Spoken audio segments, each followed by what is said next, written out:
दौलतपुर सुफ़न जे सियासी समाजी कारकुनन शहजादो मलाह जी पोस्टमार्टम रिपोर्ट में खेस पानी में बोड़े मारण की तस्दीक। ख़बर मूजिब तकरीबन पौना 2 महीना अॻु दौलतपुर सुफ़न जे कचेचे ॻोठ सुफ़न वासी सरगर्म सियासी समाजी अॻवान नौजवान शहजादो मलाह जो ॿेड़ीअ मां पुरस्रार नमूने सां मुअल हालत में लाश हथायो हो। वारसनि संदसि क़त्ल जो ख़दशो ज़ाहिर कयो हो, जॾहिं त शाहपुर जहानी अस्पताल में शहजादो मलाह जी लाश जा अहम जुज़ा वठी रोहिड़ी लेबोरेटरी मोकिलिया विया हुआ, जितां शहजादो मलाह जी जारी थियल पोस्टमार्टम रिपोर्ट में खेसि पाणी में ॿोड़े मारण जी रिपोर्ट जारी थी वई हुई।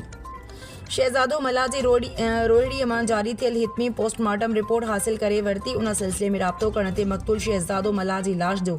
शाहपुर जहानी अस्पताल में इब्तिदाई पोस्टमार्टम कंदड़ MS डॉक्टर नूर मोहम्मद परिहाड़ भी उन रोहिड़ी लेबोरेटरी मां जारी थियल पोस्टमार्टम रिपोर्ट में शहजादो मलाह खे पाणी में ॿोड़े मारण वारी रिपोर्ट अचण जी तस्दीक पिण कई, जॾहिं त वाक़े बाबति पुलिस ऐं वारसनि पारां बि मुख़्तलिफ़ रुखनि खां जांच कई वई आहे, पर पोस्टमार्टम रिपोर्ट जी इंतज़ार सबबि मक़तूल जी वारसनि केस दाख़िल न करायो हो।